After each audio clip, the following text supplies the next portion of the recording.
Ang sulat ni Pablo sa mga taga-Efeso, unang kabanata.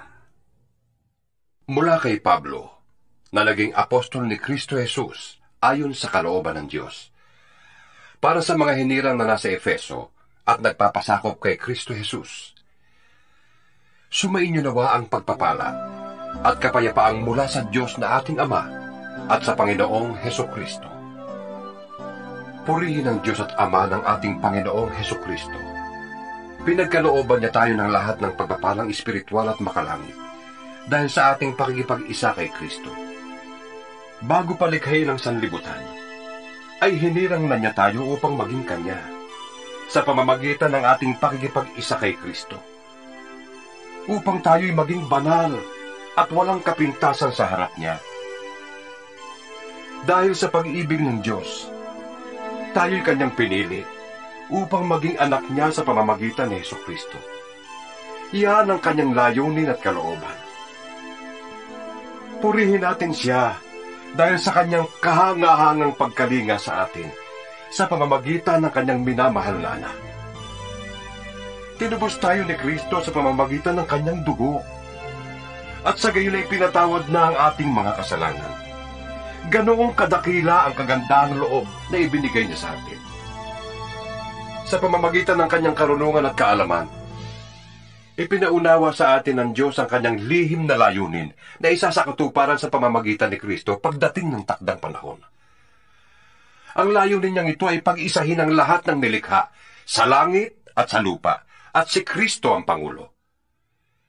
Dahil kay Kristo, kami naging bayan ng Diyos na Siyang nagsagawa ng lahat ng bagay ayon sa Kanyang layunin at kalooban. Kami hinirang niya noong panguna para sa Kanyang ikararangal. Kaming mga unang umasa sa Kanya. Kayo man ay naging bayan ng Diyos matapos ninyong marinig ang salita ng katotohanan, ang magandang balita na nagdudulot ng kaligtasan. Sumampalataya kayo kay Kristo, kaya't ipinagkaloob sa inyo ang Espiritu Santo na ipinangako ng Diyos bilang tatak ng pagkahirang sa inyo. Ang Espiritu ang katibayan na makakamit natin ang mga pangako ng Diyos sa atin, hanggang kamta natin ang lubos na kaligtasan. Purihin natin ang Kanyang kadakilaan. Kaya nga, mula nang mabalitaan ko ang tungkol sa inyong pananalig sa Panginoong Hesus at ang inyong pag-ibig sa lahat ng Kanyang hinirang, walang tigil ang pasasalamat ko sa Diyos para sa inyo tuwing ipinapanalangin ko kayo. Hinihiling ko sa Diyos ng ating Panginoong Hesukristo, ang maluwalhating Ama, na ipagkaloob niya sa inyo ang Espiritu na nagbibigay ng karunungan at nagpapahayag tungkol sa Diyos upang lubos niyo Siyang makilala. Naway liwanagan ng Diyos ang inyong isip upang malaman ninyo kung ano ang inyong inaasahan sa Kanyang pagkatawag sa inyo, kung ano ang kalwalhatiang inilaan niya para sa Kanyang mga banal, at kung ano ang di masukat na kapangyarihang kaloob niya sa atin na mga nananalig sa Kanya. Ang kapangyarihan ding yun ang muling bumuhay kay Kristo at nag-upo sa Kanya sa kanan ng Diyos sa kalangitan. Kaya't nasa ilalim ng kapangyarihan ni Kristo ang lahat ng paghahari, kapamahalaan, kapangyarihan at pamunuan sa kalangitan. Higit na dakila ang Kanyang pangalan kaysa sa lahat, hindi lamang sa panahong ito, kundi maging sa darating. Ipinailalim ng Diyos sa kapangyarihan ng Kristo ang lahat ng bagay, at ginawa Siyang ulo ng Iglesia. Ang Iglesia ang katawan at kapuspusan ni Kristo, na Siya namang pumupuno sa lahat ng bagay. Ikalawang kabanata. Noong una'y patay kayo dahil sa inyong mga pagsuway at mga kasalanan. Sinusunod ninyo noon ang masamang takbo ng mundong ito, at napailalim kayo sa prinsipe ng kasamaan, ang espiritong naghahari sa mga taong ayaw pasakop sa Diyos. Ang totoo, tayong lahat ay dati ring namumuhay ayon sa ating laman, at sumusunod sa masamang hilig ng katawan at pag-iisip. Kaya't sa ating likas na kalagayan, kabilang tayo sa mga taong kinagpupuotan ng Diyos. Subalit, napakasagana ang habag ng Diyos at napakadakila ang pag-ibig niya sa atin. Tayo'y binuhay niyang kasama ni Kristo noong tayo'y mga patay pa dahil sa ating pagsuway. Naligtas nga kayo dahil sa kanyang kagandahang loob. Dahil sa ating pakikipag-isa kay Kristo Jesus, tayo'y muling binuhay na kasama niya upang mamunong kasama niya sa kalangitan. Ginawa niya ito upang sa darating na mga panahon ay maipakita niya ang di masukat na kasaganaan ng kanyang kagandahang loob sa pag-ibig niya sa atin sa pamamagitan ni Kristo Jesus. Naligtas kayo dahil sa kagandahang loob ng Diyos sa pamamagitan ng inyong pananalig. Ang kaligtasan ito'y kaloob ng Diyos at hindi mula sa inyo. Hindi ito bunga ng inyong mga gawa, kahit walang dapat ipagmalaki ang sinuman. Siya ang gumawa kung ano tayo ngayon. At sa pamamagitan ni Kristo Jesus, tayo'y nilalang niya upang iukol natin ang ating buhay sa paggawa ng mabuti. Yan ang layuning pinili ng Diyos para sa atin noong una pa man. Kaya't alalahanin ninyo ang dati ninyong kalagayan.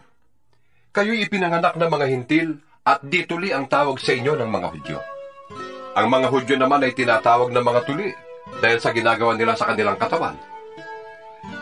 Noong panahong yun, hiwalay kayo kay Kristo, hindi kabilang sa bayang Israel, at di saklaw ng tipang nababatay sa mga pangako ng Diyos. Nooy nabubuhay kayong walang pag-asa at walang Diyos. Ngunit ngayon, dahil sa inyong pakikipag-isa kay Kristo Jesus, kayong dati malayo ay inilapit sa pamamagitan ng kanyang dugo. Pinagkasundo niya tayo. Ang mga Hudyo at ang mga hintil ay kanyang pinag-isa. Sa pamamagitan ng kanyang katawan, pinawi niya ang alitan na parang pader na naghihiwalay sa atin. Pinawalang bisa niya ang kautusang pawang mga utos at alituntunin, upang ang dalawang pangkat ay maging isang bayan na lamang at sa ganito'y maghari ang kapayapaan. Sa pamamagitan ng kanyang kamatayan sa krus, winakasan niya ang alitan ng dalawang pangkat. Pinagkasundo sila sa Diyos at pinagbuklod sa iisang katawan.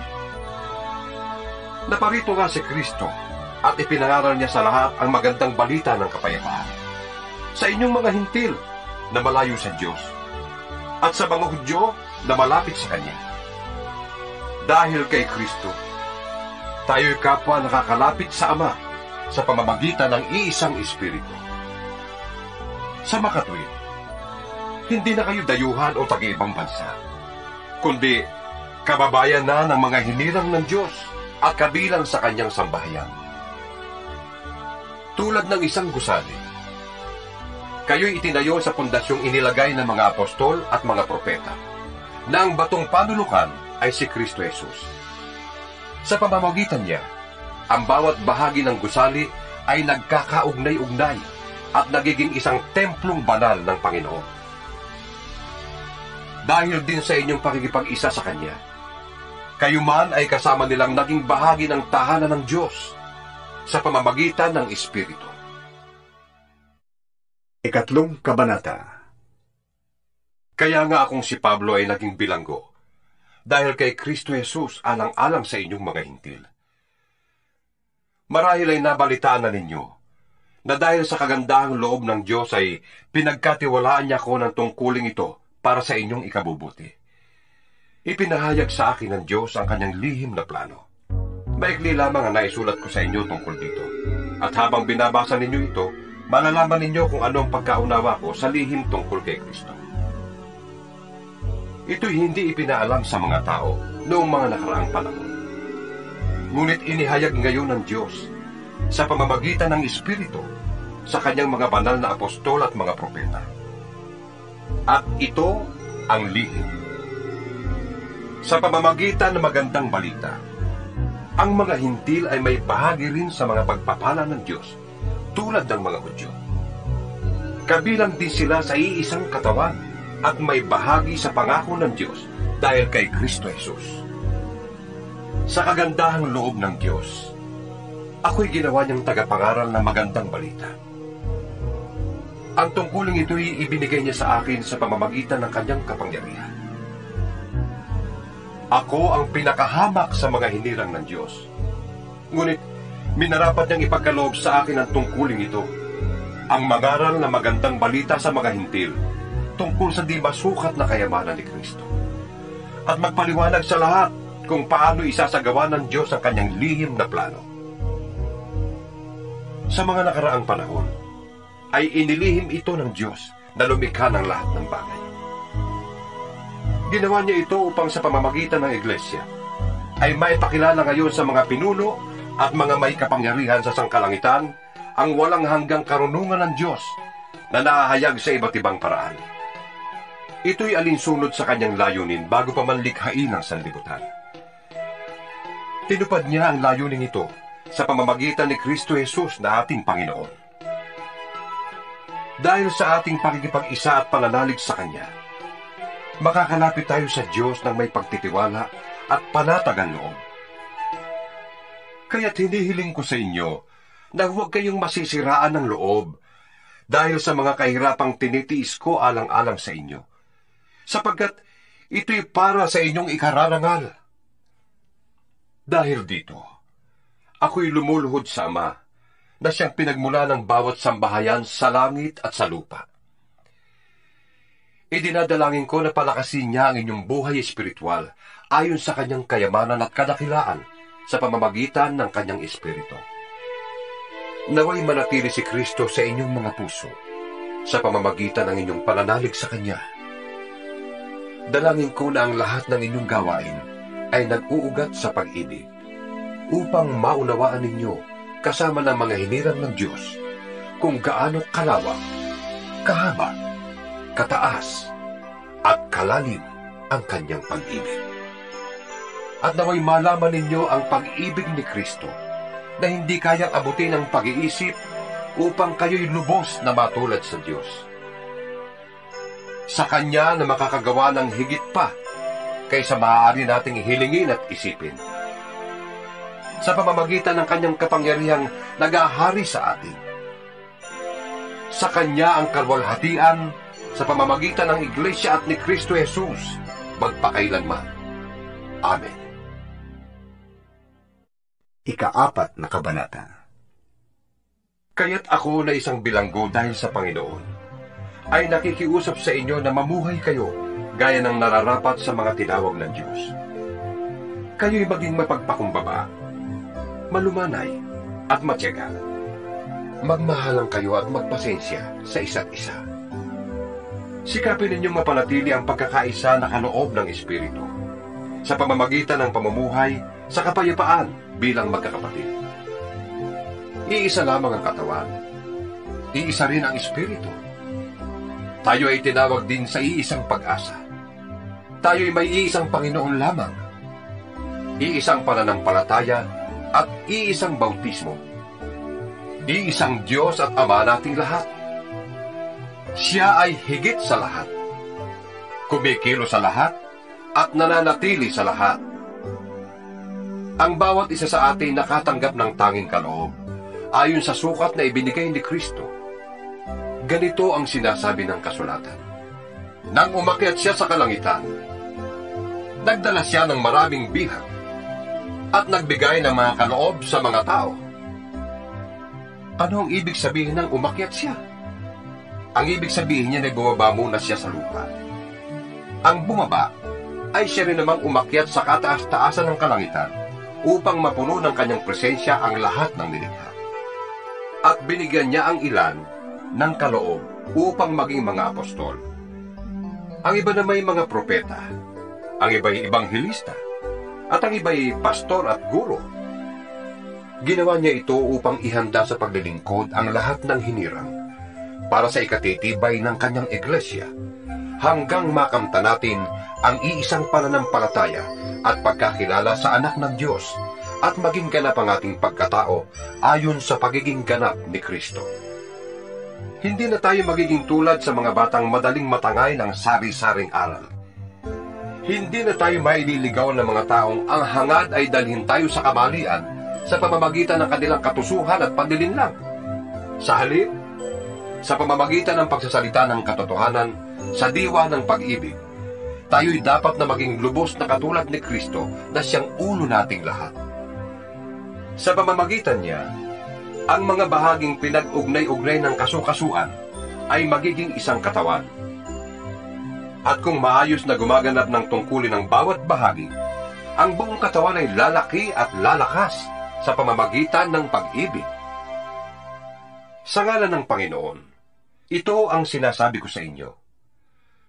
Huwag na kayong mamuhay na gaya ng mga walang pananampalataya sa Diyos. Walang kabuluhan ang kanilang iniisip, at wala silang pangunawa. Dahil sa kanilang kamangmangan at katigasan ng ulo, wala silang bahagi sa buhay na kaloob ng Diyos. Sila'y naging alipin ng kahalayan at wala ng kahihiyan, konti man lang.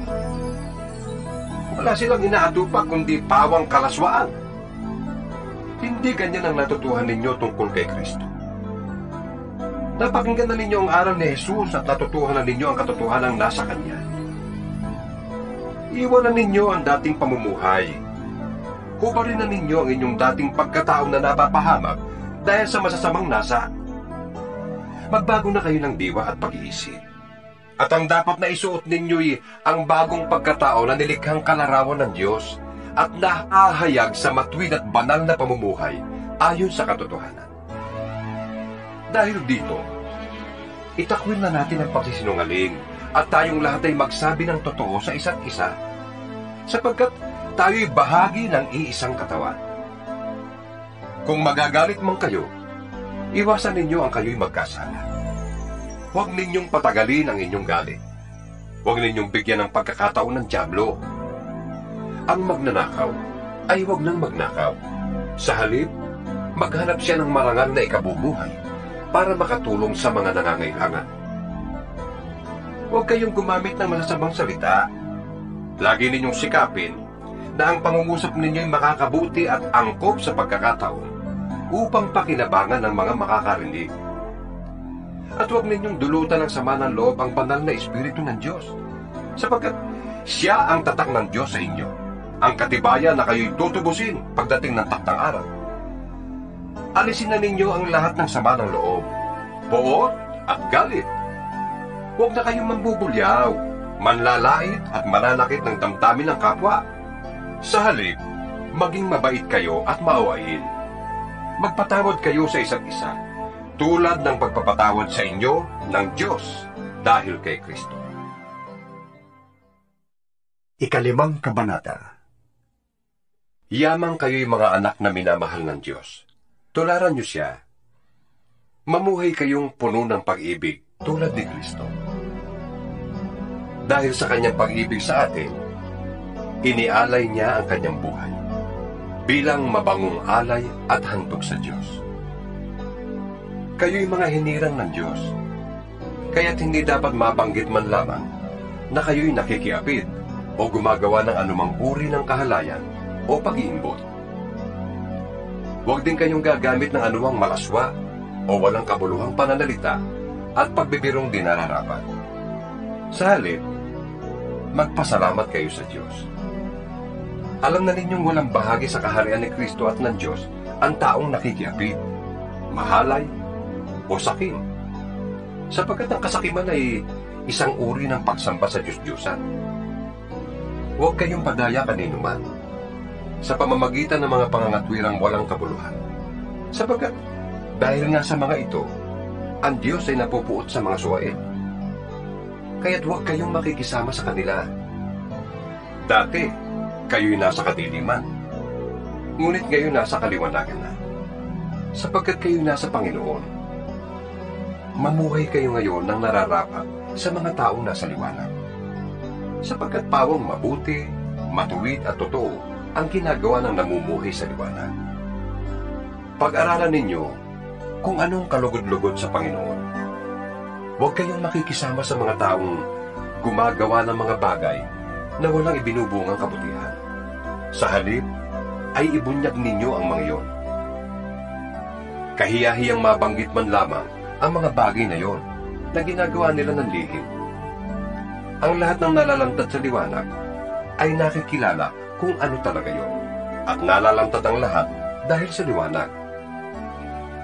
Kaya't sinasabi, gumising ka, ikaw na natutulog. Bumangon ka mula sa mga patay, at liliwanagan ka ni Kristo. Kaya't mag-ingat kayo kung paano kayo namumuhay.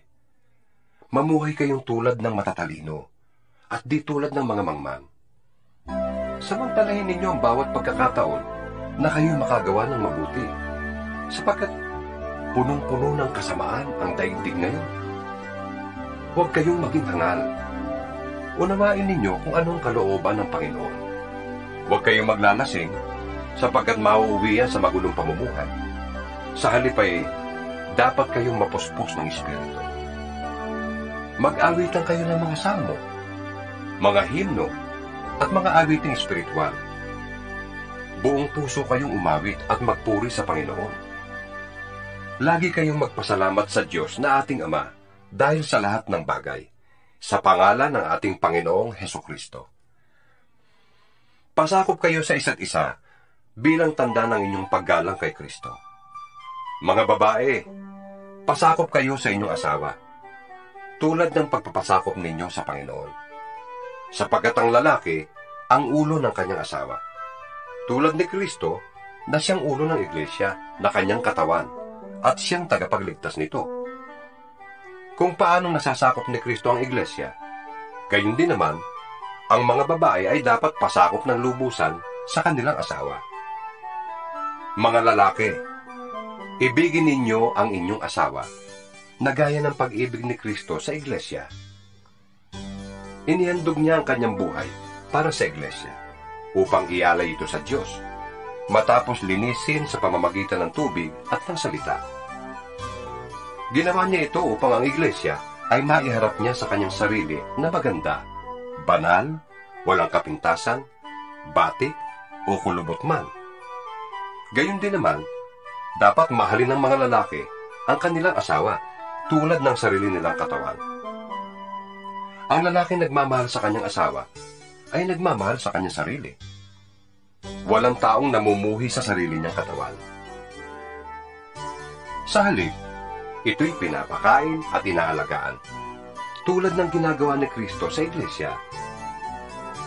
Tayo nga'y mga bahagi ng kanyang katawan, gaya ng sinasabi sa kasulatan. Iiwan ng lalaki ang kanyang ama't ina, at magsasama sila ng kanyang asawa, at sila'y magiging isa. Isang malalim na katotohanan ang inihahayag nito. At para sa akin, ang tinutukoy nito ay ang kaugnayan ni Kristo sa iglesia. Kaya't kayong mga lalaki, mahalin ninyo ang inyong asawa gaya ng inyong sarili. Mga babae, igalang naman ninyo ang inyong asawa. Ika-6 na kabanata. Mga anak, sundin ninyo ang inyong mga magulang, alang-alang sa Panginoon, sapagkat ito ang nararapat. Igalang mo ang iyong ama at ina. Ito ang unang utos na may kalakip na pangako. Ikaw ay giginhawa at hahaba ang iyong buhay sa lupa. Mga magulang, huwag ninyong itulak na magalis sa inyo ang inyong mga anak. Sa halip, palakihin niyo sila ayon sa disiplina at turo ng Panginoon. Mga alipin, sundin ninyo ang inyong mga amo dito sa lupa ng may buong paggalang, takot at katapatan, na parang si Kristo ang inyong pinaglilingkuran.